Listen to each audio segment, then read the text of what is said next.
SSC আধিকারিকগণকে বিচারের আওতায় আনা হোক। কারা এই চক্রান্তের সাথে যুক্ত এবং এই জালিয়াতির সঙ্গে যুক্ত?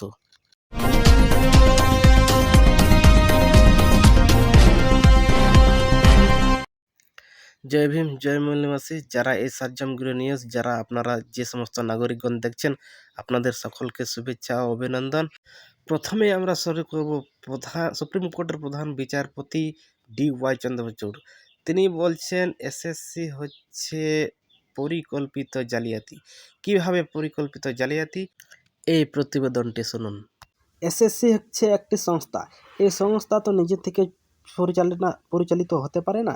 এই সংস্থাকে পরিচালনা করার জন্য সেখানে অফিসার ছিলেন, আধিকারিকগণ ছিলেন।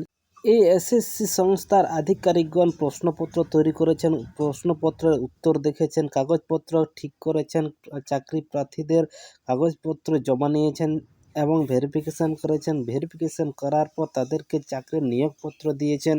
এই সমস্ত কাজই করেছে এসএসসি সংস্থার যারা আধিকারিক ছিলেন তারাই।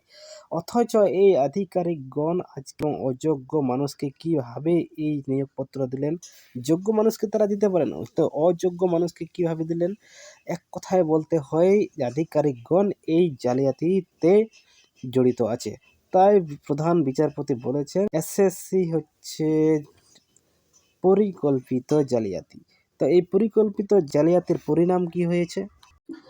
আগামী 16ই জুলাইয়ের পর নির্ধারিত হতে পারে যোগ্য এবং অযোগ্য চাকরি প্রার্থীদের ভবিষ্যৎ। তারা গলায় দড়ি দিয়ে মরবে, না সুখে শান্তিতে ছেলে মেয়েদেরকে নিয়ে সংসার নিয়ে বেঁচে থাকবে। অযোগ্য চাকরি প্রার্থীরা চাকরি না পেয়ে টাকা দিয়ে চাকরি কিনেছেন, তার শাস্তিস্বরূপ তারা যতদিন চাকরি করেছে সেই বেতন তারা ফেরত দেবেন। তাই তার সাথে সাথে মহামান্য সুপ্রিম কোর্টের কাছে আবেদন করব, যারা এই চাকরি বিক্রির সঙ্গে যুক্ত, যে সমস্ত আধিকারিক এবং যে সমস্ত এই চক্রের সঙ্গে যুক্ত যে সমস্ত ব্যক্তি, তাদেরকেও এই আইনের আওতায় বা বিচারের আওতায় আনা হোক, এই আবেদন রাখছি। তাই মূল নিবাসী জনসাধারণের উদ্দেশ্যে আপনাদের বলছি, আপনারা নিজেদের মতামত কমেন্ট করুন, আপনারা নিজেদের মত দিন। 26,000 শিক্ষক দুর্নীতির সঙ্গে কারা যুক্ত, কারা এটা চক্রান্তকারী? সকলকে ধন্যবাদ। জয় ভীম, জয় মূল্যবাসী, জয় সংবিধান।